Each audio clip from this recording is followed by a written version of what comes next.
with a couple of legends. As you can see, that's the name of our show tonight. Guys, this is so exciting. We've got Hank Vaden and Myron Mixon on tonight to chew the barbecue fat. So say hello, guys, and welcome to the show. Good to see you, man. Good to see you, Brian. Thank you, guys. Hey, everybody that's on, like the page, share the page. Let's see if we can get as many people out there to see this. We are going to have an incredible night. A lot of information is going to be shared between these two guys that have, I understand y'all been best friends for a long time here in the barbecue world. For a long time. Met Hank. How long ago, Hank? 20 years plus ago? Yeah. Competitions? Yeah, at least 20 years plus. Man. Back in the 90s. Back in the night. So I had a question before we get started. Somebody asked me this. How many competitions have both of y'all compete, like Myron and Hank, both of you? How many of y'all competed in? At least 12. What do you think, Ralph? How many? Back in the day when I was running, and it was predominantly Memphis and May events, that was back when MIM or Memphis and May actually sanctioned the network. And what you have the Memphis BBQ Network now, but Memphis and May itself ran the network where they organized the contest all over the Southeast. And I was doing anywhere from 40 to 50 contests a year. And I did that for like 15 years. Wow. Yeah. Damn, we traveled a lot of roads, didn't we? You got teams now when they do 20 or 25. Oh, hell, man, I'm give out. I said, yeah, I don't know what give out is. Hell no, we did six. What, six? And we didn't have air conditioned trailers, and we didn't have all that crap. We putting up tents and dragging, big trailers that had cookers sitting on them wide open. It wasn't none of this what we got now, which I like what we got now, but back then you didn't know no better. Yeah, we didn't know what air conditioning was, and now it's like a luxury, and it's like something you expect. But hell, we was doing it with fans. I've only been cooking for about 7 or 8 years, and I know in the past 7 or 8 years things changed a lot. And that, I mean, I had to know that is nothing compared to what you two guys have been up to.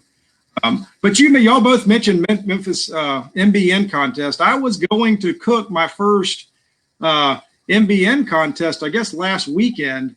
Myron, there was one here in Georgia that I was going to try and cook, but it got canceled, and hopefully they'll do it again. But well, Hank and I both were planning on doing that one, and they went, and it was supposed to be the first weekend in April, and then they moved it on Easter, and I wasn't going to do it on Easter. So, yeah, I plan on doing it too if they ever get it back.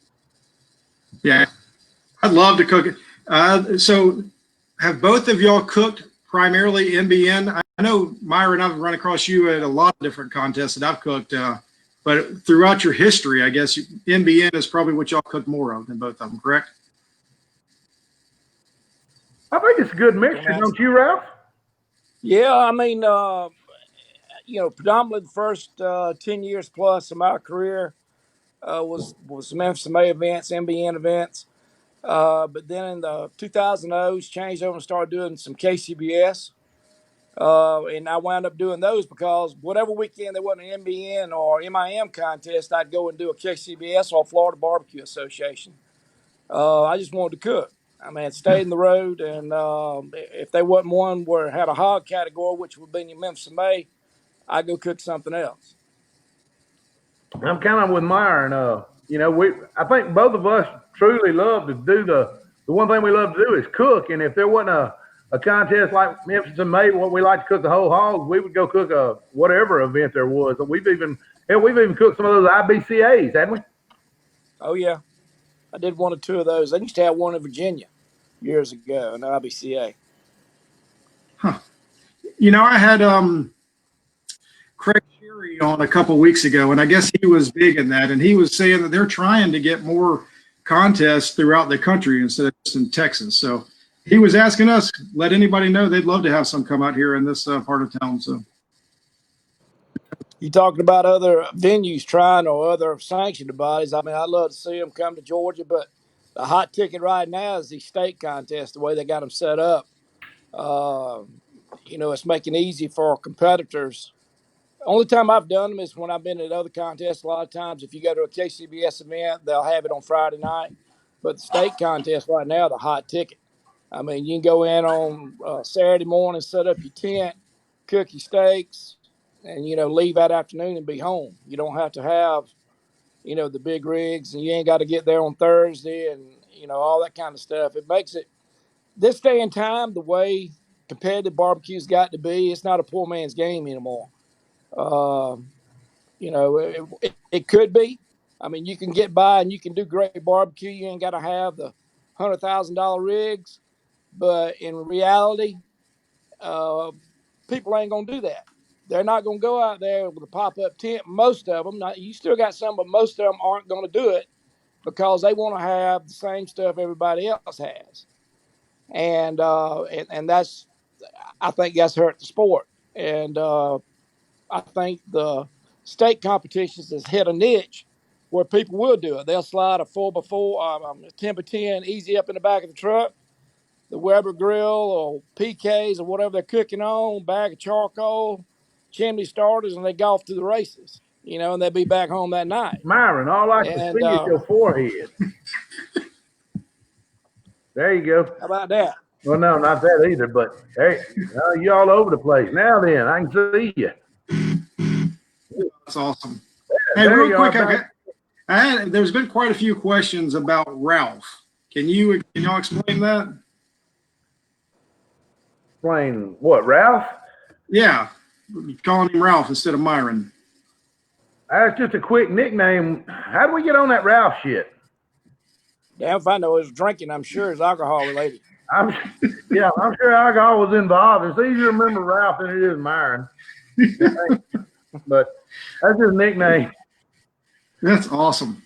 Oh man! So both of y'all have been very successful in barbecue, all over the place. Both of y'all have, I believe, both barbecue has been very good to both of you. What can you say?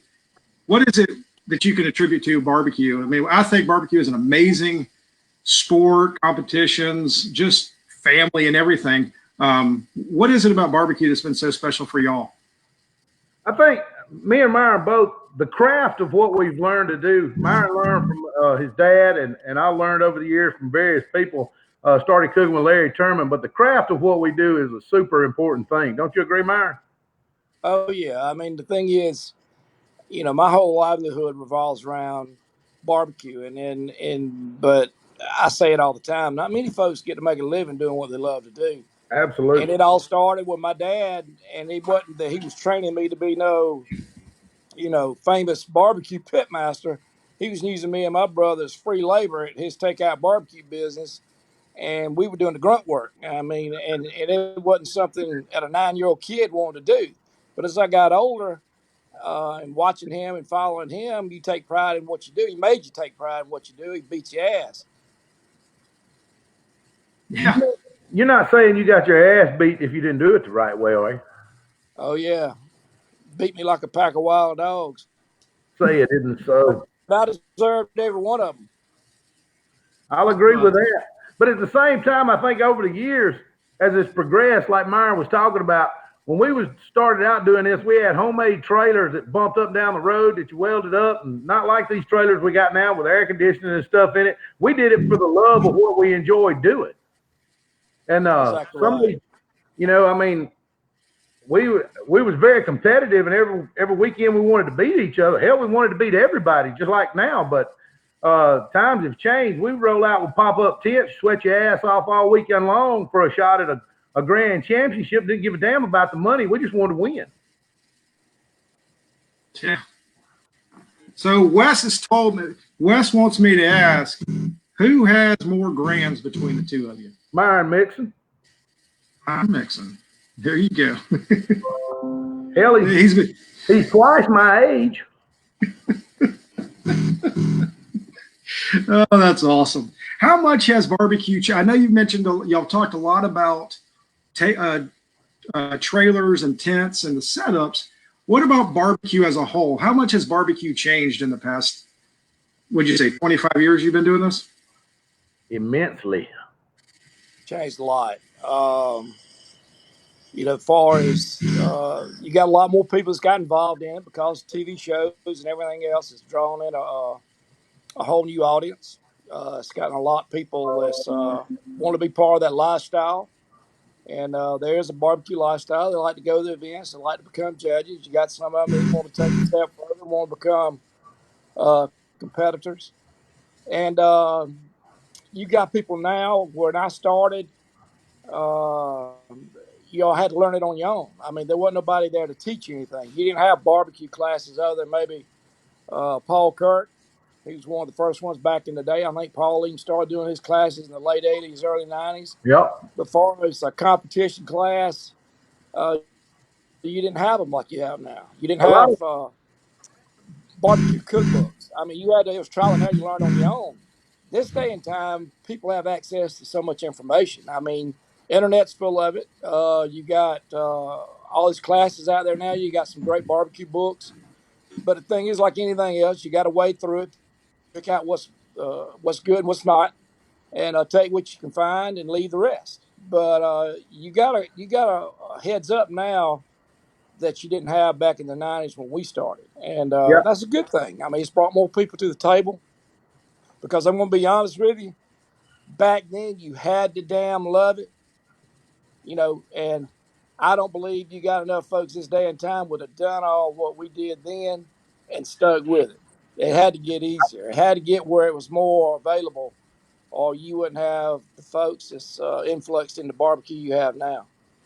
I think a lot of what we did was a learn while you earn program. If somebody was good enough to tell you a trick or a secret, you kept your damn mouth shut and didn't go tell every damn body what the hell you was doing.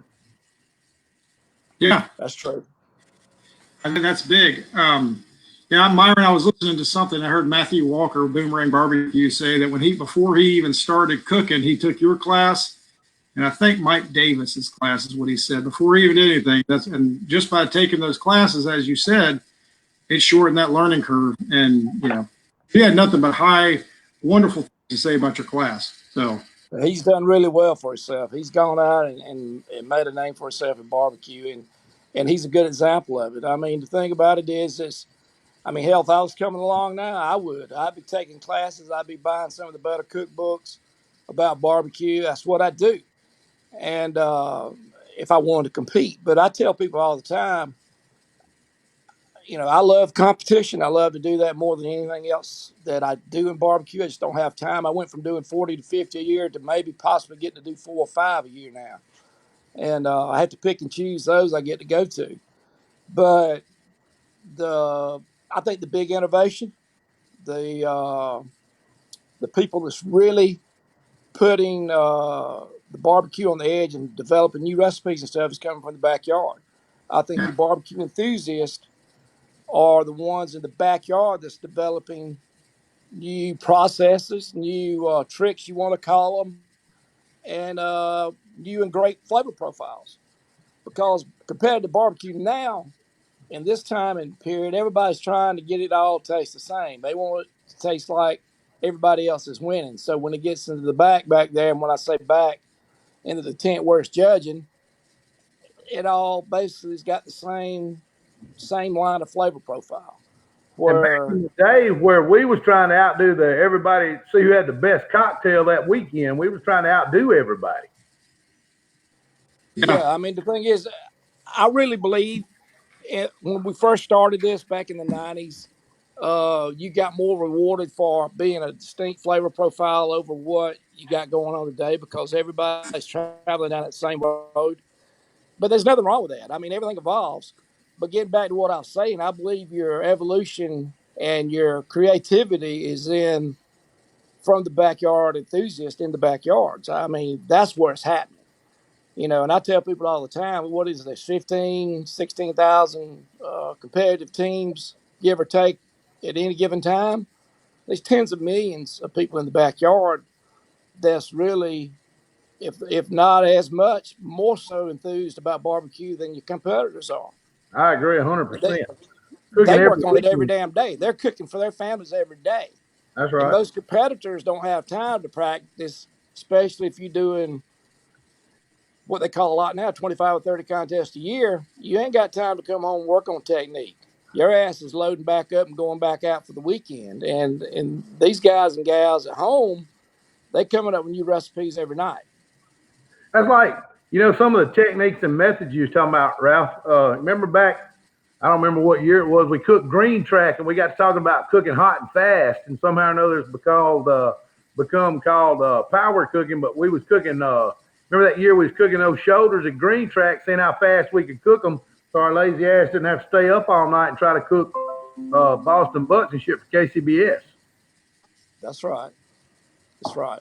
So back in the day, we was trying to do things to make it easier on us. That's now evolved into what they call power cooking, whether it be a brisket or pork or whatever the case may be. But we was just trying to figure out ways to make it easier on us as cook teams where we'd have to stay up all night. Yeah, I've gone to where, and I mean, watching, you brought it up, Myron, earlier about the barbecue shows and everything else. Barbecue Pitmasters being the show that I think, it really turned competition barbecue all over. I mean, that's what more people that I've talked to, that one show probably has brought more people into competition barbecue than anything else. And I'm sure you hear that all the time. But just seeing what has happened, man, this thing is, we are blowing up over here on these questions. That's why you got our ass on here, ain't it? Yeah, and I do appreciate y'all coming on. I do have send me my royalty check. You got it. Somebody asked Chef Greg, who was on last week. He said, after all the years, what keeps you inspired to keep coming back and cooking? Goddamn competition, winning. Oh, that's true. I mean, you always want to win. You always want to win. I mean, and the thing is, like I say, I went from doing 40 to 50 of them a year, doing 4 or 5 a year now, and whenever I get to try something new, I have to do it at a contest. I don't have time to do a trial and error at home. Right now I do. I can work on a lot of different things at home, right? but you don't have your mask on either. Why don't you have your mask on? Can you delete his ass where I ain't got to listen to that? Oh, that's awesome. But the thing is, I still love it. I'd rather compete than anything else. I mean, I'd rather be out there doing 40 and 50 contests a year, than doing. But nowadays, I still love doing the part that I do in barbecue. But it's about a livelihood. It's about restaurants. It's about cooking classes. It's about our smoker division. It's about our rubs and sauces. And by cookbooks, anything that revolves around barbecue, that's the way I make my living, and that takes up more time now than being able to go do a contest. That's right. It looks like we got Elvis. Elvis is in the building now. Glad to see that. If either one of y'all had an opportunity to cook an NBN or a KCBS, which one would you cook? We're going to make some people mad. I personally rather cook NBN, nothing against KCBS, but I love the interaction with the judges. I think it's a lot more fun to explain to them the reasons why it tastes like it tastes and tell them what we've done to make it taste that way or make the texture be like it is than to look at a box and them kind of guess at why we did what we did. The Memphis May or the NBN, that would be my choice because I get to cook hard. That sanctioning body, the World Championship in Memphis, which is the Memphis May, and then the NBN, the Memphis Barbecue Network, is the only sanctioning body that I know of that allows you to cook a whole hog. And some people won't agree with it, but don't you, Ralph? I think it's probably one of the most challenging pieces of protein to cook because you've got loin, shoulder, ham, all three cooked different temps that need to come off, and you've got to cook it all at the same time and make them hit your point. Exactly right, for sure. I mean, for the simple fact is, not even talking about the sections of meat, but you're talking about the thicknesses. You're talking about shoulders is thick, hams are thick, rib cage is thin, and you got to make sure none's overcooked or undercooked. And it's a hard piece of meat to get perfect. But you just don't see any hog competitions out there. Maybe somebody listening has got an idea about wanting to do a sanctioning network. Whole hog would be the way to go. A hog shootout would be a lot of fun. Who would win a hog shootout between the two of you? Me. Yeah, if I was laying over there with cardiac arrest. Well, I've heard a lot of people when I ask about whole hog in the NBN. Your two names are the names that come up over and over again. So. If we can get him out of the wheelchair, he can still cook pretty good. Yeah, I'm just a poor country boy, one mom and one daddy. Doing the best you can, ain't that right, Doing Ralph? the best I can. That's what I'm talking about. So So I'm gonna tell you, over the years, Brian, Myron and me have become really good friends over the years, and even though he's been able to catch a few more brim than I have at some of our championships. I learned a lot of stuff from Myron, and not just about the winning and losing, but the craft of what we do and giving it 100%. And every time you go out, wanting to win. And that's one thing I'll say about Myron. He's not the best looking guy in barbecue, but I'll give you this. He when he goes out every time, he wants to win. He don't give a damn if there's one team or 100 teams. He wants to win, and that's one thing he instilled in me. It don't make a damn who's there. You want to beat everybody. yeah, that's how. I mean, I've learned that in my short time of cooking, and I just enjoy it. And that's what's fun to me is I'd rather go cook one that you guys are at. Just to, every time you cook. Lonnie Smith has been asking a bunch of questions on here. And he's let's see, he grew up with y'all, and every time he cooked in Georgia, Myron, he had to go over you or get run over. So trying to see what else he had to say. But Lonnie Smith, Bubba Grill's on here. He's been talking a lot to you too. Let's see. What's another good question we've got here? A lot of stuff about Elvis. So what's your favorite contest? Hey, what's your My favorite contest? Or, yeah, go for it. The World Championship in Memphis. It's got to be. I mean, for the simple fact is, it is World Championship. It's on the river there in Memphis. By far would be my favorite. Second best, I'd probably have to say my hometown, Big Pig Jig. Yep. Mm-hmm. Third would have to be the barbecue battle in Washington, D.C., right there on Pennsylvania Avenue. It's a KCBS event. It used to be an MIM event. God, Was MIM for like 15 years. And they changed over, went to KCBS. But those three contests are my top three. we did have a good time in South Haven last year. Oh, well, yeah, but the good time there, and I like South Haven. It's a good contest. But the good time was just because me and you were set up close to each other and was drinking. No, say it isn't so. I'm like Myron. I'm going to have to go the same three. Pig Jig, World Championship by far. Just the caliber of teams that's at the World Championships, one hell of a damn. When you cook up there, you're cooking against the best of the best. I actually was able to go to Memphis in May last year for the first time, and that was an incredible experience. Looking forward to going back. Well, I guess it's going to be in September this year, is what they're saying. That's the way it looks right now. It's going to be in September. I'm looking forward to going back, and I wouldn't mind just going and see if I could help somebody just do something just to be a part of it. It's a lot of fun, and everybody. It's like you said, Myron. It's a who's who of barbecue. Another good contest, Myron. I love going to Galax. The venue up there by itself is great. Galax is a good cook. Galax is a good cook. All of them help. Every time you can go cook's a great contest, I think. But everybody's got their favorites. But anytime you go out and cook's a great day. For sure. We didn't go nowhere with that shit. We got three of the same answers. That's awesome. So I can tell you, I really do like Myron, you keep saying MIN. Can you explain to me what MIN is? MIM, Memphis MA. Oh, okay. Okay. So that is See, when Memphis MA started in 1982, it was the first sanctioning body. KCBS came behind that. But 1982 was the first Memphis MA event there in Memphis, and then they started a sanctioning network, just like KCBS is a network. They had contests all predominantly over the Southeast, but they did put some up in New Hampshire. New Hampshire had a Memphis MA event. Homestead, Florida had them.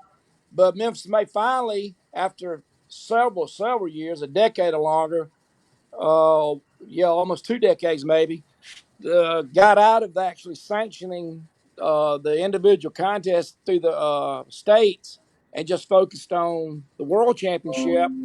And then a group got together just to carry it forward and started what they call the Memphis BBQ Association. And it did it a little while, and then after that became the Memphis BBQ Network. And that's what you have today. okay. So Memphis and May would be considered the same thing as NBN. Basically the same format. Yes. Yeah. Okay. Yes. Were you gonna say something, Hank? No, I was just agreeing with Myron. It's basically the same format. The Memphis BBQ Network kind of took MIM and continued sanctioning contests where, what was it, used to we had to win $1,000 to get to Memphis and May, wasn't it, Myron?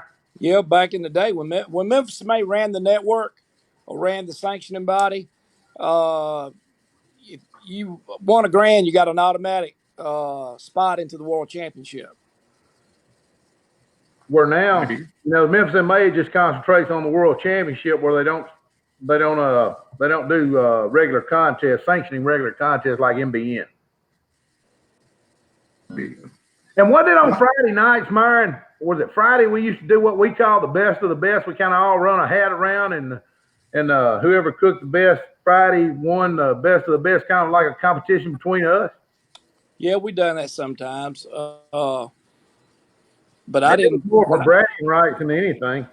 Yeah, but back when I first started, I went out on my own, just by myself, doing all three categories for Memphis May, which is hog, shoulder, and ribs, on site and building blind boxes and packing up and loading up.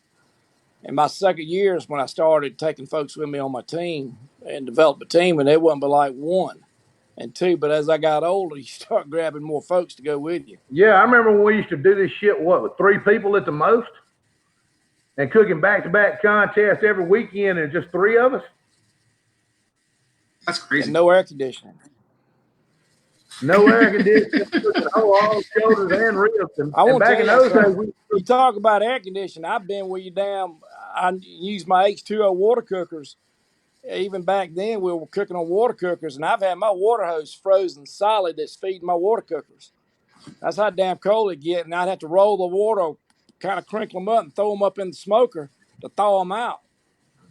Glory days. Just so you could go cook. I mean, nobody in the world would work as hard at their regular damn job as they do to go cooking. I can tell you that. That's even today. Not just me. There's a lot of folks go out there and cook. They work their ass off. They wouldn't do that at their regular job.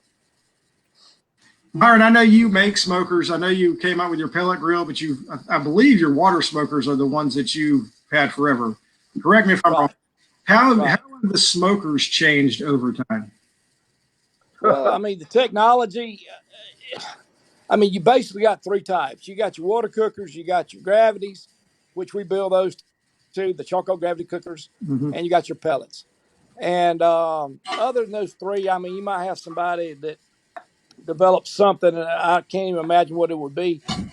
The biggest thing now is the quality of them.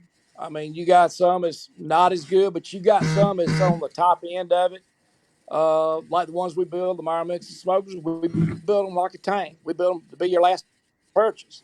If you take care of them and don't let them sit out in the damn weather and rust, you forever. But the quality, you got a lot of good, and it ain't just us as builders. You got a lot of great builders out there build a lot of good smokers now.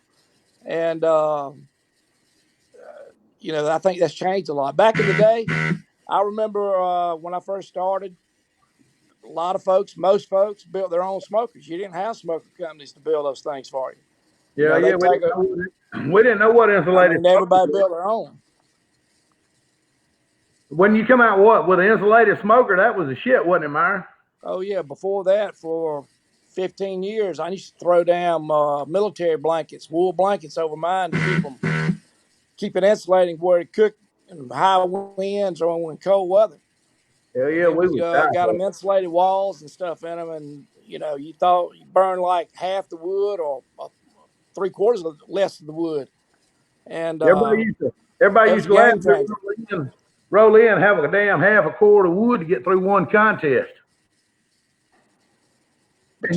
And you know about cutting some wood. Yeah, I don't like doing that either. Yeah, but that's the fun thing about it. Everybody thinks a lot of times, it's all easy and you buy all this shit. Back in the day, we didn't buy none of that shit. We had to cut it, split it, and do all that fun shit. You couldn't jump on the damn internet and get wood shipped to your house because there wasn't no damn internet. Hell no, wasn't no damn flavors neither. You got whatever you could get, and if you cut a some bitch's peach tree down, them bastards would get ugly. I need to Well, talk. the thing is now you got access to everything. You can have it shipped to your door. Just a matter of how much you want to spend. And I'm telling you, getting back around to what I've mentioned in the first part of our talk was the ease of being able to get stuff and access to information and also product. You know, being able to get better product for meats and stuff like that, like Snake River Farms briskets. Um, you know, those type things is making it where folks want to get involved. I'm telling you right now, there wasn't as many folks as diehard as I was about cooking. And I know in my heart, if it was that damn hard today, wouldn't nobody be wanting to do it. If Not they like had to do we what I did, you wouldn't have all these folks wanting to get in it. And it's no. a good thing it ain't like that. And I'm so proud it isn't like that. Well, It's I think it. Myron, I think y'all, the two of you, both of you two, have changed barbecue in a good way. You know, it might be different now, but I think both of you were instrumental in the change in that and what made it what barbecue is today. Well, I appreciate that. I mean, I enjoyed it back then and I enjoy it now. You know, everybody, like what everybody said, hell, I didn't. I didn't grow up with air conditioning in the house. You know, I didn't have air conditioning in our house. I was 10 years old, but hell, I didn't know I was hot from 1 to 9. Right. You know, That's because you had we to stay just let the out. windows up and put fans in the window. Same thing with cooking. You know, in the 90s and the 2000s, hell, we thought we had the damn stuff. We had the top of the line, and we didn't know we was shortchanged until we got these enclosed trailers and these damn air conditioners. We damn sure didn't know what high end meats were. We was running Packer stuff back in the day, whatever you get for the grocery store. Yep, ran whatever you could get local, which I still do a lot of that anyway. But you know, I ain't gonna say I wouldn't go back to doing that, but I wouldn't want to. Amen to Very good. that. I have a question. Going back to NBN, Memphis and May. What both of y'all have cooked KCBS, and Hank, I know you're starting to get more into the KCBS side of things. What is the biggest difference between NBN and KCBS? Biggest difference. That's some of your train going through, Mick? Yes, but the local Unadilla Express. I hear you. Are you the engineer? Bringing in smokers. So, what would you say is the Go ahead biggest and answer difference them, of the two? Hank. I didn't even hear the question for the train horn. What would you say the biggest difference, flavor profile, whatever, in cooking NBN to KCBS? I'm kind of like Myron was in the sense of now everybody's kind of cooking the same thing. And this is no disrespect to the KCBS, but Memphis Barbecue Network, you better bring a lot more flavor and you got to have a lot more individuality versus what everybody seems to be cooking now from what I've seen and cooking. We cooked the Royal over at Royal Oak. We cooked the Invitational at Royal Oak, and everybody seems to be cooking the same flavor profile and not having any individuality, and they're just cooking kind of the same thing along the way. If you can hit your tenderness and get your marks on the tenderness, and if you can go sweet with a molasses flavor, or versus NBN, you better bring that shit all the way around and have something that makes you stand out from everybody else. And like I said, no disrespect to KCBS, I enjoy the cooking of it every weekend, but you know, I'm not a fan of cooking the same flavor profile as that guy over there or that guy over there or Myron or whomever. I want to make my stuff stand out more so than other people. This is where Hank gets ridiculed. No, I've heard this in the past. Like I've heard this before, but And, I would and when you I two got guys started, when explain we it. get back into KCBS, everybody says you got to cook unoffensive barbecue. Well, I don't know what the hell unoffensive barbecue is. I'm going to cook what I think is I think is a really good product, whether it's unoffensive or not. And I've got some of my comment cards from some of the KCBS we done says tastes too much like brisket or this flavor is unidentifiable. Ain't a damn science contest, and it's supposed to taste like beef. And if I can showcase what I do as a cook, I mean, I don't want to cook the same thing Joe Blow's cooking over there on the other side. Myron, would you agree with all that?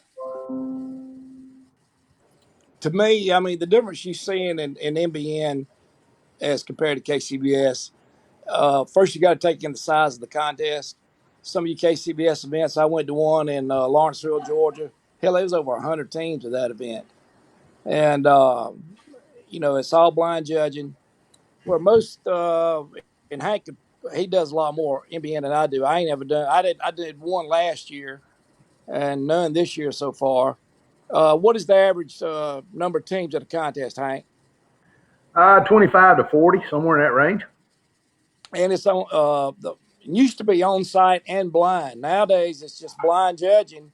Only time you do any on site if you make finals.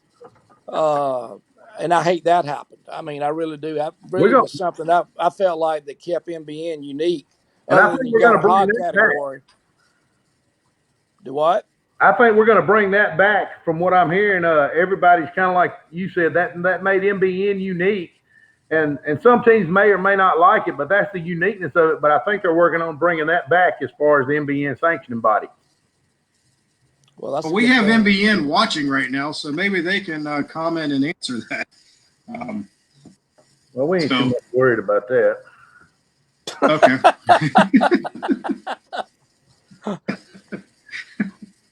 Oh, me. What would be, Myron, so if you're cooking a shoulder, or ribs, let's say ribs, are you cooking the ribs different for KCBS and you are NBN, or are you cooking them the same?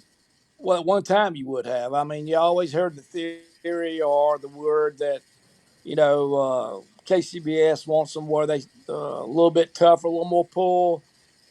I'm telling you, it's getting back to all the people getting involved in barbecue now. You got people that back in the day, I'm not going to say the judging was better. You had people that I think took it more serious. No offense to the ones that's coming in new now. But you got a lot of influx of judges. KCBS right now has got more people going to judging class than they got contests for them to go and judge their first one in. That's a fact. That ain't made up. It's a damn fact. That is damn And fact. that's how. I mean, that's a fact. But what I'm saying is the people want to get involved. They want to get into that lifestyle we talked about. And I don't know if they take their time to really think about their job there and judging his meats and stuff like that. I think sometimes, again, no offense, and if somebody's pissed off about it, more than likely they want them. I call it eaters. Where they go back there and all they want to do is just eat the damn barbecue and then get done where they can go hang out with the team and have a cocktail. I mean, you got a lot of them just want, and that's what I call the lifestyle, and that's fine. I mean, that's fine. But back in the day when it first started, you had serious competitors and you had judges. I felt like they took their damn job serious and they judged by the criteria. And for me, when you had the on-site judging with NBN or MIM or MBA, whichever sanction body was running, and now it's NBN's handling it, you got to see that in the on-site judging. And everybody always says, well, anybody can do a dog and pony show, but everybody forgets that don't know a damn thing about NBN is 60% of your score comes from the blind. That's right. You got to have So a you can have a great dog there. and pony show, and if your stuff's sucked and blind, you still ain't going to make finals. So they can get that off the damn table there about, all you got to do is have a great presentation, blah, blah. You can have a great presentation, but if your food ain't good and blind, you still ain't going to make finals. But you get more feedback from that judge to be able to help you critique what you need to do the next contest. Because I have found that the NBN judges are more helpful. Back when I was cooking a lot of them, were more helpful about coming back and letting you know what you need to change or something they didn't like. Might piss you off, but it doesn't hurt sometimes to take some criticism, which I ain't gonna sit there and tell you I'm one of the best to take damn criticism.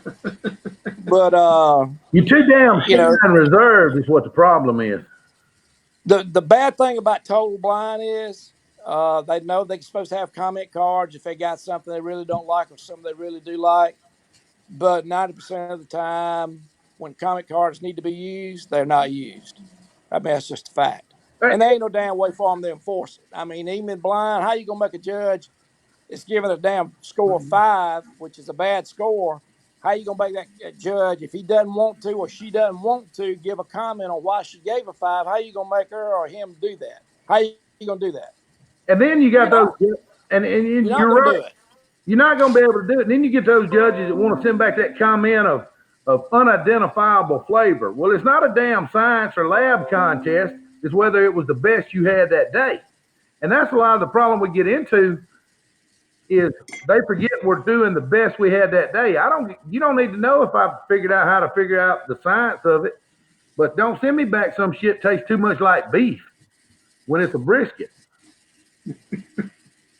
or chicken. Unidentifiable flavor. It's a damn chicken. I take it you got a comment card with unidentifiable flavor on it. As a matter of fact, I got one that said tastes too much like beef. What the hell does it supposed to taste like? Pork or chicken? I feel like that son of a bitch has been emblazoned into your brain. You have not forgotten it, or nor will you forget it until you get Alzheimer's. You're right. If I was to get Alzheimer's, I would remember that shit to my deathbed. Tastes too much like beef. Oh, that's awesome. Wait, Myron, you need to You don't have there.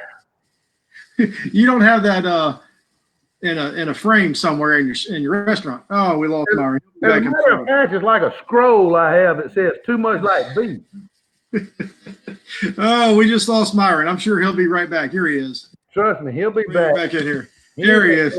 He's coming back. How long do you boil your ribs, Myron? That's what I want to know. About an hour and a half. How long do you boil your ribs, Myron? About an hour and a half. I like to do mine for 2 hours. Makes them really nice and soft. Oh, that's all. So both of y'all have, and I want to talk your business side of things real quick until we get back to some of these war stories, because this is awesome. Both of y'all have rubs and sauces and all kind of stuff. How did y'all come about developing your the products that you use? For me, I mean,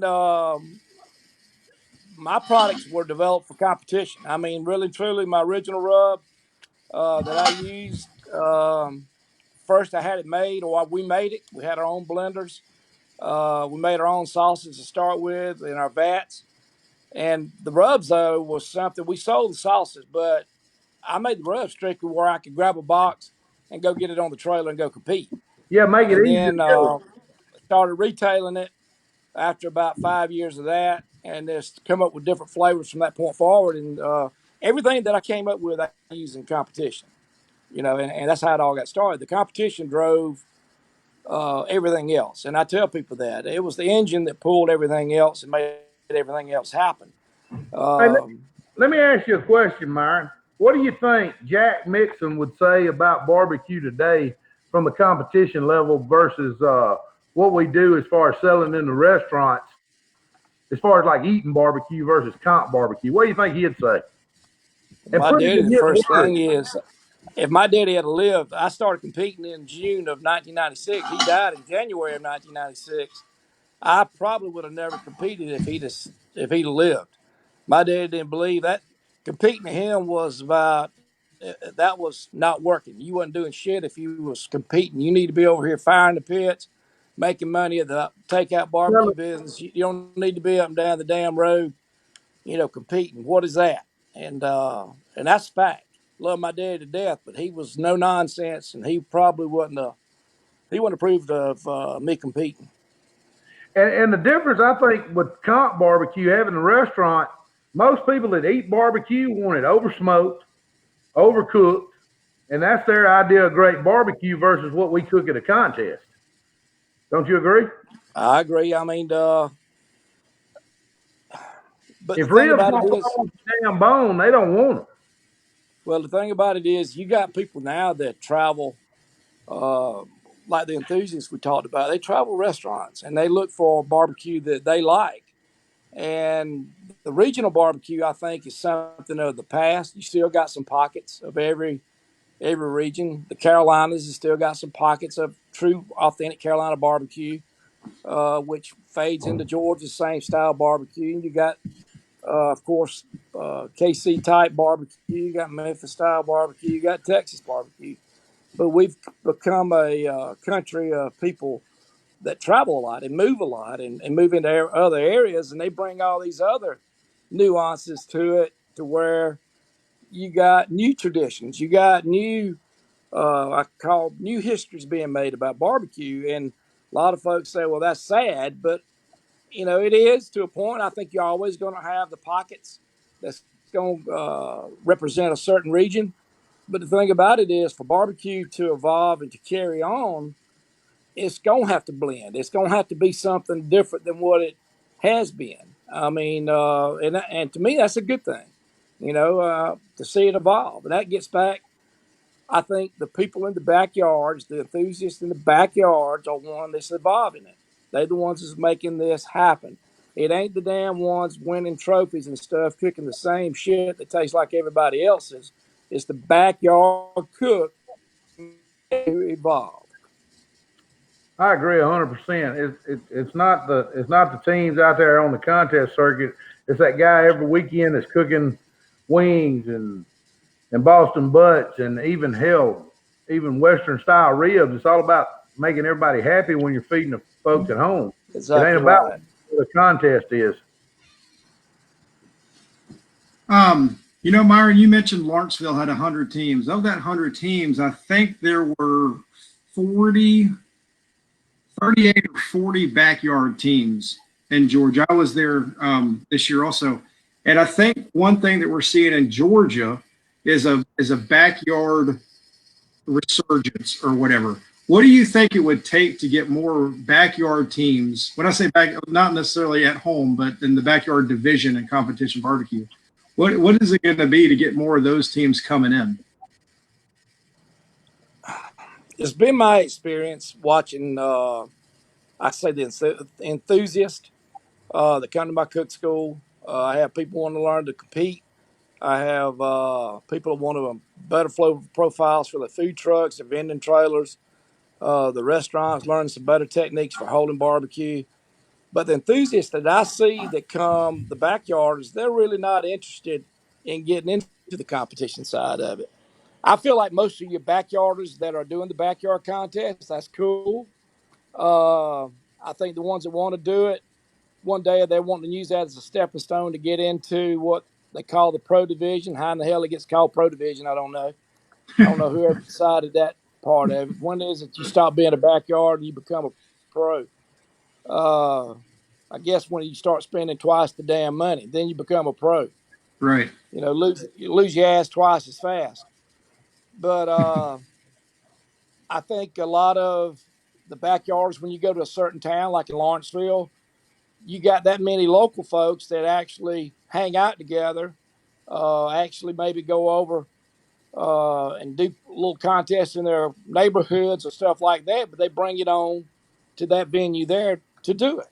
I mean, you're not going to see, I don't believe you will, I don't believe you'll see Lawrenceville backyarders load up and drive down to Mobile, Alabama to do a backyard in Mobile, Alabama. I don't believe that. I Right. believe that was they want to do theirs there. You'll see people in Macon, Georgia. If they have one in Macon, you'll see the backyarders. Instead of competing around in their little neighborhood, they'll load all up and they'll go out there to where the venue is for the backyard contest there in Macon. I don't think a true barbecue enthusiast in the backyard, majority of them don't have any aspirations of wanting to be a pro. They don't want to, get into all of what you got to get into to be in the barbecue circuit. I think they really want to practice the craft. They want to practice being better at cooking those meats on whatever type grill or smoker they're using, and come up with interesting new ways to do it. And I believe that's where the future lies for our industry and for what we call our craft or our hobby or whatever you want to call Yeah. What do you think, Hank? I'm inclined to go with Myron. One of the things, somehow or another, we've become a sport, and to a degree, I agree, it's a sport of what we do as far as the level of competing and that sense of it. But back in the old days, Myron, and you're older than I am, seems like it used to be wasn't it an unwritten rule, or was it a rule about if you was a backyard team and you granted a contest, you had to move up and play with the so-called pro side of things, instead of just staying on the backyard side of it and continually cooking backyard. it. Yeah, it was. And I've been to some KCBS events where they got a backyard, and I think they've even adapted now and changed to where if you win it 3 times, then you got to move up. And I guess when you win it 3, then they'll change the damn rules so that that team can hang in there. And if you win it 4 times, then you got to move up. It just gets to be where some of the competitions, you got some, and that's what's always going to happen. If you start doing backyard events, you're going to have some teams that really shouldn't be in the backyard competing, uh, and they're going to want to stay there so they can dominate to win trophies. Uh, but I just don't believe, you know, I believe the future of barbecue is being developed and done in everybody's backyards right now. I believe that. I agree And if 100. they want to get in the contest, that's great. I look forward to seeing them out there. Brings new blood to it. But I think sometimes jumping out there in this contest world right now, it stifles some of their creativity, because I'm telling you, like it is, you may be creative in your backyard, but to be able to win on the circuit, one thing you got to do, you got to go. You can't cook 3 or 4 times a year and think you're going to be competitive. You No. got to go. You got to have your ass in the truck seat, and you got to be on the road. And you talking about 20 contests plus, and you got to adapt. You got to put feelers out and find out what everybody else is doing. It's just the way the game's played. What flavor profile, what sauce you're using, and then it gets down to what Hank and I've already said. All taste the damn same. It just matters who executed that deal the best, you know. And it gets down to hairs of who's going to win it. Yeah, I mean, I think, Myron, would you say the overall food, or Hank, both of you, the overall food that has been turned in the past 25 years, would you say it's a little bit better today than it was in the past? Same, or is it as an overall field, more people turning in good food, or is it I think your barbecue is this day and time. I think it is better, far as tenderness and far as hitting the marks, as doneness and stuff. Flavor, that's subjective. Yeah, very. I think some of the flavor profiles, and I use them too, but it ain't the barbecue I'll eat at my house. Yeah, what was There's it a back? difference. There's a difference in wanting to damn win contest and what you have to do, and what you want to damn turn into your friends and family. That's great. Exactly, and that was one of the things I was going to elaborate on. What we cook at a comp is not something I would eat at home for myself. The flavor, what we've done over the years, and again, this has nothing to do with hating on contests, but we have covered up and masked the flavor, the natural flavor of the pork. But you want to enhance it, but you don't want to mask it. You want to still be able to taste pork. But if I'm going to eat a piece of pork and it tastes just like damn a jar of syrup or whatever, that's not what I want to eat at home. right? So how would you change your bar? We've been doing this chewing the barbecue fat, and I've had some friends watch the show that have nothing to do with competition barbecue, and they say everything we talk about is over their heads and they don't understand it. So what would you tell a guy that's just watching it? I mean, I can't tell one way or the other. I mean, I love competition barbecue, but Myron, I agree with you. Hank, I agree with you. If you don't love it, it's not something that you just want to jump in head first into, right? I mean, it's something that you got to really feel confident in yourself to do. Well, You're right. compete. I mean, the thing about it is, um, if you're happy where you're at in your barbecue life, if cooking in your backyard for your friends and family, that's making you happy, I wouldn't even attempt to jump out here and get into competition barbecue, because that's a whole different. And yourself, uh, Brian, how did you start? Started in your backyard. Mm-hmm. Is that the way you started? I It's started a whole different cooking. ballgame once you start competing, right? Oh And I yeah, think that's how everybody It's a started. 180 damn degree turn. And the thing is, you see a lot of folks get in there and they try it and they cook for 5, 10 damn years and they never get a call. They get jaded on it, where they were doing really well in the environment they were in, where they were working hard, coming up with new recipes in their backyard. And to me, backyard barbecue is more involved and more well-rounded, where you're not just doing the protein, you're doing the side items, you're doing the desserts, you're doing it all there on your smoker, where, there ain't nothing there for you to do that. You don't get any brownie points for that in KCBS or MIM, or NBN. You don't, it's all about proteins. It's all about the flavor of the day and what's the hot ticket now. And Because that's the what hot ticket now, 2 or 3 weeks or 6 months, is going to be something else. there's always going to be somebody that comes up with another hot ticket that knocks that one that was chicken ass all off. But Myron, let's go back 15, 20 years ago. If somebody told us we had to buy a damn $40 Boston butt or a $200 brisket, what the hell would you have said? Hell no. I'd have But laughed think at about it somebody's now. face. If you're not cooking Wagyu briskets, you're already at a disadvantage because 90% of everybody you're competing against is cooking Snake River Farms. Either Snake River Farms or A9 briskets, and cooking a flat. I mean, that takes, again, not hating on anything, but when you start and everybody has their way about doing it, but if I'm going to cook a damn brisket, I want to cook the whole brisket instead of the flat because there's so many variables involved. But I mean, You want me it's to tell not you why that's happened? And I'm going why. to tell Brian why that's happened.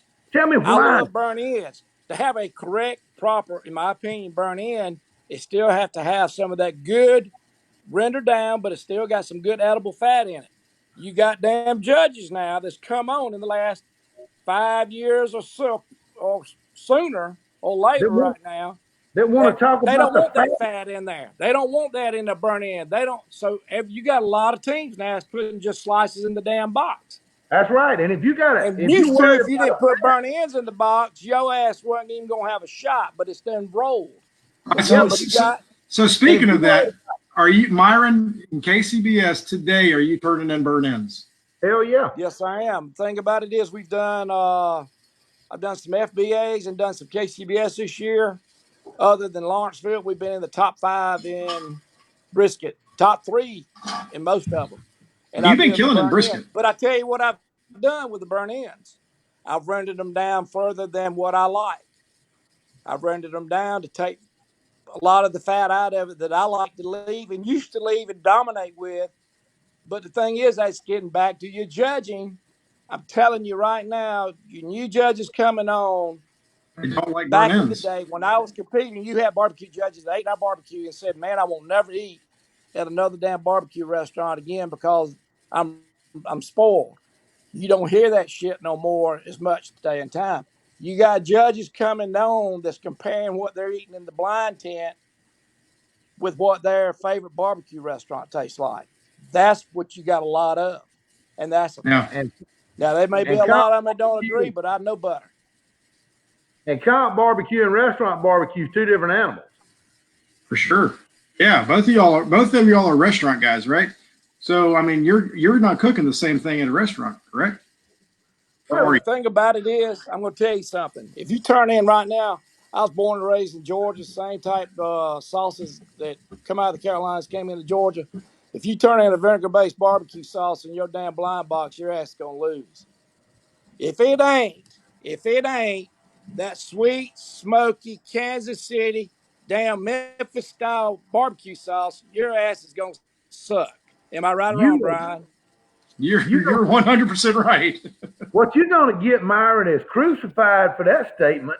Well, I don't give a shit. I mean, I sell I some great I sauces like it. I agree But 100% with you. I mean, that's what I tell people all the time, and I'm nobody compared, right? I I'm tell you just what you I do. just You turn in a damn Carolina mustard sauce to see how you work out.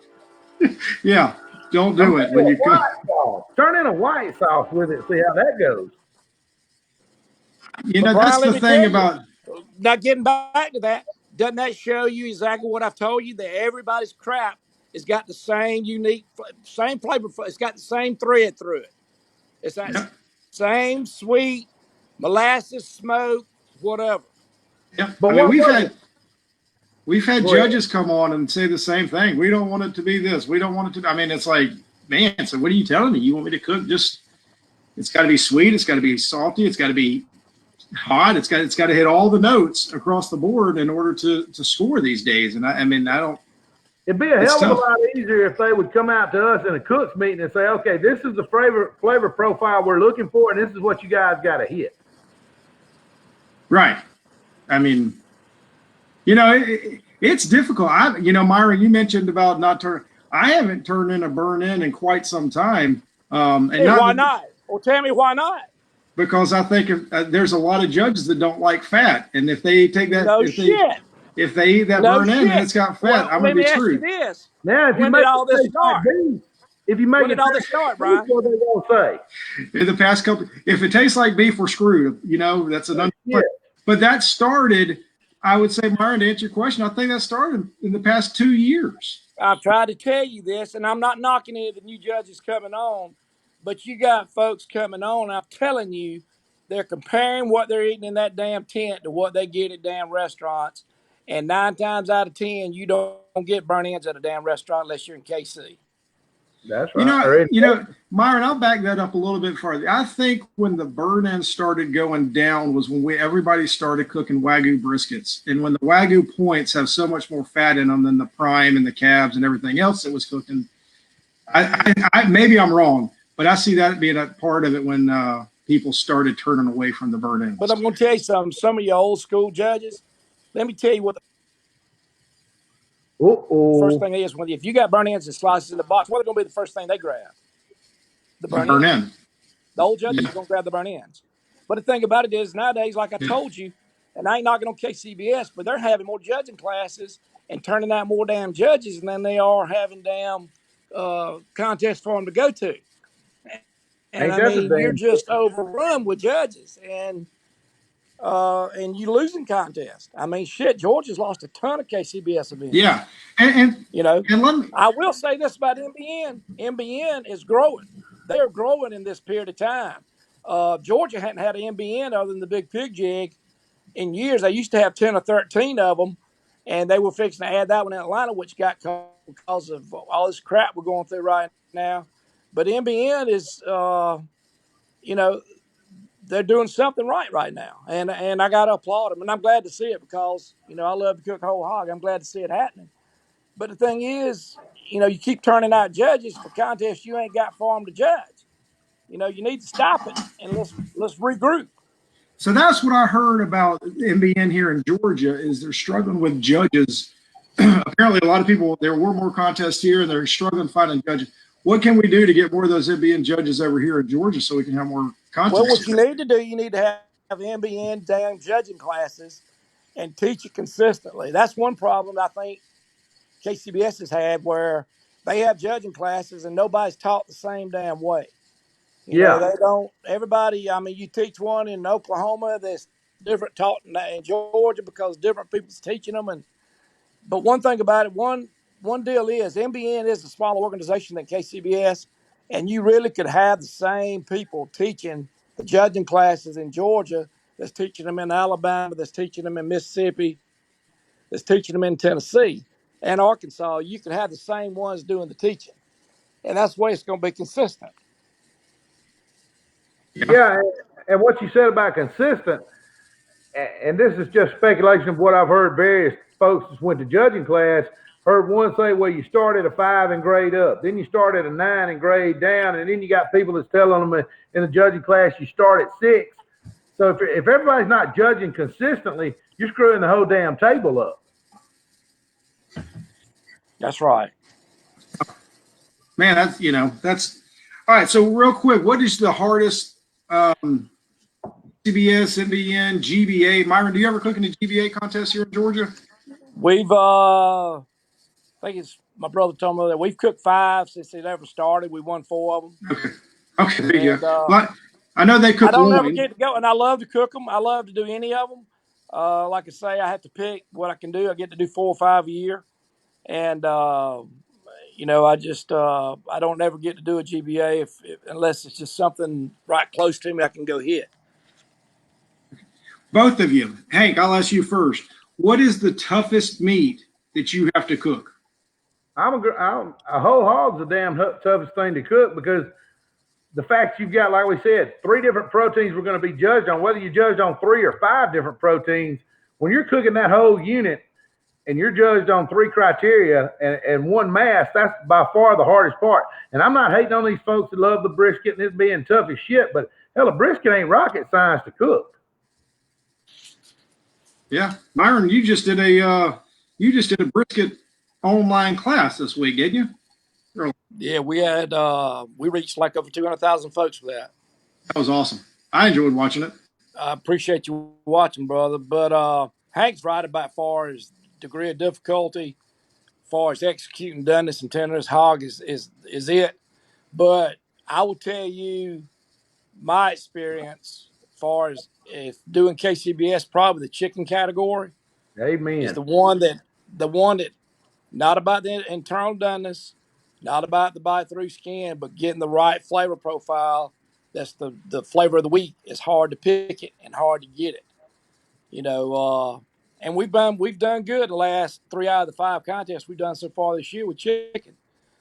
We've had top 5 finishes with it, but it's hard to stay on top of that. And I'm telling you, for those of you who want to run for points and team of the year, to stay on top of it and be consistently a winner, you got to put your ass in the truck seat and on the road. I cannot stress that enough. You're not going to win team of the damn year, and you're not going to win a pile of grands cooking 4 or 5 times a year. When Nope. I backed off doing the 40 to 50, and I still won my grands because what I was doing was relevant. But as you drop back, you got to stay on the road to be able to pick up the innuendos and the rumors about what's hot now and what you're doing to be able to stay out there and keep winning. And the thing is, how many folks want to have their ass out there 25, 30 times? Sure as hell ain't going to be out there 40, 50. I don't know nobody that does that anymore. No, I would say there might be 5 or 6 people that are doing it, but that's about it. We've 40 or had some 50. Well, I think, Matt Walker and Getting Based, there might be 2 or 3 of them, not many, are doing it anymore, but you're right. Yeah. But the funny thing is, I told them all about me. I'm able to cook 10 to 12 contests a year. That's the absolute most I get to cook. I've got 3 kids and 2 of them in travel baseball, blah, blah, blah. But every one of them will say, pick 5 weekends in a row and just go cook 5 straight weekends. If you can do that, you will get better. And that's something that we're trying to do. That's smart too. I mean, if you can't do the 40 or 50 or the 25, if you're going to cook them, let them be in a row. You're right. You can't do like one in January, one in March, one in June, and then 2 down in November and December. You can't fix any problems, and you can't figure out things. Well, Right. it's like anything else. You develop a rhythm, and from your first cook in February and if you've cooked 4 or 5, you've made every little step, and it just kind of comes naturally what you're doing. Where if you cook 1 in February, then 1 in May, you forgot every little step. I think you even told me, Myron, what was it you said back years ago when we was talking? The little things make a big picture on Saturday morning. Somebody think 1 on Friday night. Exactly right. I mean, we were already dumped out here in January and February. We were doing them back to back, and we already had some planned. I was going to be in Pensacola. We were going to do and they were in the run, and we were getting better. We were getting better in every category. And we had our brisket dialed in, chicken was dialed in, even ribs, and we were working on pork. And then this hit. But, I mean, you're right, Brian, about that. We were doing them in a row, and it made a big difference. I mean, you change things, and that's something else I tell people all the time. If you're going to bump something, don't go in and make a 180 full swing. Just bump things lightly. I mean, yeah, you may wind up not having a great finish the next time, but not many folks out there are going to be able to go in there and pick that magic ingredient and make it all happen the next time out. That don't happen that way. And I don't think there's no magic ingredient or no magic rub or sauce that makes you win grand championships. I think it's consistency. As you cook, you get like you said, you get dialed in. And once you get that consistency every week in, week out, that's a big attribute to winning contests. Yeah. I agree. I mean, it's been a lot of fun. Matthew Walker just jumped on here from Boomerang. Hopefully, maybe he can chime in and ask you guys some questions. But I think it's amazing to see how much all this has changed. I mean, and Hank, I didn't get an opportunity to ask you about your rubs. I think Mitchell Bedwell said something about your sweet rub. Is something about your sweet rub. I don't know anything about it, but yeah, I'm kind of like everybody else. We've got our own lines of products. You can go to the website and get them. I don't put them in a whole lot of stores. We sell a good many of them on the internet. But right now, with a son that's bass fishing in high school and looking at making a career out of bass fishing, I don't have the time to push Hank's products like we do Hank's restaurant. And right now, Hank's restaurant, what makes Hank's living, and that's what we're gonna focus on. There you go. There you go. I mean, that's what's so exciting about this. What would you tell somebody new getting into barbecue if they wanted to get in this? What would be something that y'all would tell them to do? Stay the hell out. Open a restaurant instead? Yeah, I think everybody ought to open one at least twice. What do you think, Ralph? What I would tell anybody wanting to get into barbecue, whether it's competitions or wanting to be better at home, I would, like we said a while ago, information's out there. Whether you want to go, I'd take a class. If I want to take a class, research them, take one you feel like fits your needs. I'd get the books, read the best books I felt like was out there that meets your needs. Internet's full of YouTube stuff that you can watch. And, I would do all of that before I'd even, you start purchasing smokers and cookers and this type thing. That's a big purchase. And I would do all my research and my information seeking before I made those purchases, before I decided, is this a hobby or a craft I want to get into? And And what did you remember? What was it, Myron? Season 2 of Pitmaster, season 1 at your house. And Johnny Trigg, when we was talking about me opening up Hank's Barbecue, what was that he told me? You're going to be married to that son of a bitch. It's a commitment. When you open a restaurant, it's not a 7 to 3 or a 8 to 5 or a 8 to 8 thing. You are married to that thing for several years before you get it lined out. And I mean, it takes a toll not only on you, your family, and everything else. I mean, there's a lot of work in running a restaurant. Exactly right. But it is. Myron, you keep mentioning books. I've had quite a few people ask, what's a good book that you would recommend? My first one, Smoking, with Myron Mixon. First one. Now, all my books are great. If not the Smoking, it'll be the last one, the Q&A. For those, it's my first book, Smoking with Myron Mixon. That's a good book. It was a New York Times bestseller. That's a good book. There you go. Hank, if you were to take a barbecue class today, we know it would be Myron's, of course, other than Myron's. What would be a class that you would take? You just said I'd take Myron's, right? Myron, I've been over there in a couple of different classes. He does a hell of a job. And people don't realize the amount of detail that goes into a class. But, yeah, I'd probably take Myron's first.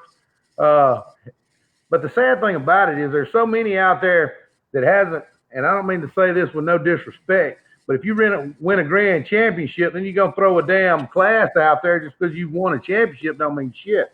You want to take a class that's proven from a guy that knows what he's doing, and I'll have to give this his dues, not because he's a good friend of mine. He shows you every damn thing you want to know, not just bits and pieces, and even to the internal components of the proteins that you're cooking. So take a class that where you feel like you're getting everything out of it, not just the shit about comps. Well, the thing is, too, and I ain't knocking it because the way I've always structured my class is it's hands-on. It's hands-on. You put your meat on the proteins. Nobody else does that. It's teaching classes. And what is it, your memories class, Myron? Oh, the memories class where I take 15 students in. We go back old school the way I learned on my dad's pits. Oh, the memories class, the old school barbecuing, in my opinion, is probably the best as far as comparative to eating barbecue at a restaurant is what you're going to find. And that's one thing about the craft that a lot of them have lost is they don't know how to do the old school cooking where you put it on a damn cinder block pit or a brick pit and shovel coals all damn night. What is it, about every 20 minutes shovel a coal? About every 20 to 30 minutes. And you work. That's why you don't see any barbecue restaurants with direct heat smoking. They don't want to screw that no more. Hell no, and you couldn't find nobody to shovel coals all night long. That's crazy. Guys, if y'all have more time, I have a couple more questions to ask. If you need to go, just let me know. But Myron, I think you said you've got gravity fed, you've got pellets, you've got water cookers. Is that correct? I think you break everything. That's for correct. The stick burners. Sounds like. Wow. If you were new getting into barbecue, what kind of smoker of your range, what would you buy of the Myron Mixon smokers? Say I'm going it. to tell you something, Brian, and I've noticed this in my classes. You got some enthusiasts that really like to get into fire management, and fire management is taking place with stick burners. Mm-hmm. I mean, you got to have different size pieces of wood. You run a clean fire, dampers open, and that's part, I call it the craft, part of But the art. your water cookers are that way, correct? Yes, they Yeah. are. And but the thing is, you got a lot of folks now getting into it. They are very interested in the craft. They want to focus more on making the proteins, finessing the meat itself, far as with flavors, injections, the rubs, the sauces, and all that. And they don't want to sit there and have to manage and worry about, I got to walk back out or I got to go over there and put a right size piece of wood to get my tent back to where I want to be. For those folks, for sure, I would say the pellet cooker or the gravity where you can run your gurus on them. Uh, pellet cookers have gotten a bad rap. I used to be one of them that wrapped it bad back in the day. Amen. Didn't put enough smoke on it, but a lot of that wasn't as necessary the technology as it was the quality of pellets. And we started making our own pellets as well as building our own smokers, pellet smokers. We got 2 plants in Tennessee where we make our own pellets, and they're all organic. And that's got a lot to do with how well your pellet smoker runs. And plus, we've done some things with our pellet smokers that we call proprietary things that makes work the smoke all during the process.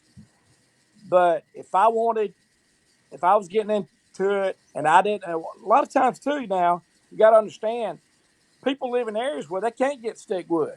You know, people in the New York area, not necessarily in the city, but I mean, you get a lot of places where they won't allow them to get wood and burn wood, even in their own yards. They can do pellets, they can do charcoal, but they can't burn stick wood, or I can't get it, or it's too expensive. And the pellets and the charcoal is a big, good option for them. But the Now, pellet smokers that we build, you know, you set them, you forget them. If you want to cook at 275, you turn the dial to 275, and it's going to be consistent. You don't have no fluctuation. hey, now I got a question for you, Ralph. If we was cooking a comp, and I feel this way, would you give a damn what somebody was cooking on, whether it be gas, pellets, old school, indirect water cookers? Cooker's not magic. It don't win a damn contest. No, it ain't the magic thing. The magic comes from the person that's running it and the person that's handling the meat, and that's where the magic's from. The cooker's just a tool, and the That tool does is the no better job. than the one that's out there managing and looking after it. Exactly. And the reason I asked that, I've had so many people ask me about the cooker doing this and the cooker doing that. Well, the only thing a damn cooker does for me is make it easy, because I'm a lazy bastard and I don't like to stay up all night. Now, Hank, what do you cook on? Well, I've got my own line of cookers actually, and kind of like mine, they're indirect water cookers, and yeah, I kind of stemmed it off of his, and we tweaked a few things. No two people like the same things. I changed a few things, but basically the same concept. Uh, I'm old school. I like the stick burners, but we've got, I use pellet grills as well. And in the industry side of things, you're not going to find somebody that stays up all night that shovels coal, and you won't find nobody that'll stay up all night and throw sticks on a smoker. So you kind of got to go with the commercial side of things. For the restaurant side of it, I think Old Hickory does a great job, but to each his own on that. It's all about ease of operation and most efficient from the money side of it on that point. But cooking and comps, I like the old school stick burners with like Myron says, indirect water cookers is the damn way to go, because you got more Yeah. components to cook with. I love the stick burner side. I like the fire management part of it. I think that's kind of fun. My first smoker was a Lang smoker, offset, whatever. Now I've got a Jambo, just calls, whatever. But I like the stick burner side of things. And I don't know. I think it's kind of fun. Like you were saying at the beginning, Myron, where he was talking about messing with the fire management. I just think it's fun. And the thing is, I do too. And I have a lot of people come to class now that wind up purchasing one of my H2Os. But you see more and more leaning and going with the pellets and going with the gravities for the ease of being able to tell you this. My wife knows how to fire my H2Os. She's been around me from the time I was competing. But she ain't going to go out here in my compound and fire off my 72s or my 40, none of them, stick burners. But she'll Right. walk out here by our pool and turn that pellet cooker on. If I'm That's gone, right. and she'll cook burgers or whatever for herself. And the thing is, they're clean. You know, the pellets, you keep them in the house, keep them dry, even more clean than the charcoal. One of the big things that we're using now is my gravity-fed hog cooker. I'm using them at cook schools now. And matter of fact, until it got postponed, I had 2 new ones built at our plant in Connecticut, and was building a whole new trailer for Memphis in May this year. 2 gravity-fed hog cookers that gravity charcoal, and they turn out a great product. Turn out pretty product. Uh, we were infusing, or I was splitting up wood chunks and layering it, starting out with a layer of charcoal, layer of my peach wood chunks, layer, and they turned out a great product. And the cool thing is, didn't have to wrap it. I mean, it just turned out a great color. And it makes it easy. Uh, you ain't got to haul all that damn wood where you're going. But the pellet cooker, I think, is where everybody's going that wants to do all the things in the backyard, but they don't want to have to sit there and worry about wood. I'm not gonna lie. I've got quite a few pellet cookers. I've got some Rectex. I love them. I mean, it's so easy to use. Hit a button, and then it's different. I really do like that, and I think it's easy. Hank, what? I'm going to another question here. What is your biggest fail at a barbecue contest? What is something that you have done that just completely screwed up at a contest? Or have you ever? No, my guys have screwed up a lot, but I don't ever screw up. One of the bigger, yeah. Paying attention to details would be, I would think, probably one of the biggest things.